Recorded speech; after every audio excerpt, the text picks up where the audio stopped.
మాత్రే నమః. వారాహీదేవి నమః. అందరికీ నమస్కారం అండి. ఈరోజు చెప్పబోయే మంత్రంతో మనం కోరుకునే ప్రతి ఒక్క కోరికని వారాహి అమ్మవారు తీరుస్తారండి.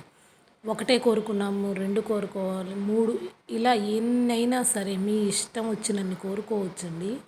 కోరుకున్న ప్రతి కోరికని కూడా మీ యొక్క సమయాన్ని సందర్భాన్ని బట్టి ఆ వారాహి తల్లి ఖచ్చితంగా తీరుస్తారండి. అంత శక్తివంతమైన వారాహి అమ్మవారి మంత్రం. ఈ మంత్రాన్ని గనక మీరు ప్రతిరోజు కూడా ఉదయం పూట కానీ సాయంత్రం కానీ 21 సార్లు జపించండి. ఖచ్చితంగా మీ కోరిక అనేది నెరవేరుతుంది. ఆ మంత్రాన్ని అయితే ఇప్పుడు నేను మీకు స్క్రీన్ పైన స్క్రోల్ చేసి చదివి వినిపిస్తాను. ఓం అశ్వారూఢ వారాహియే నమః. ఓం అశ్వారూఢ వారాహియే నమః. Thank you for watching this video అండి. స్వస్తి.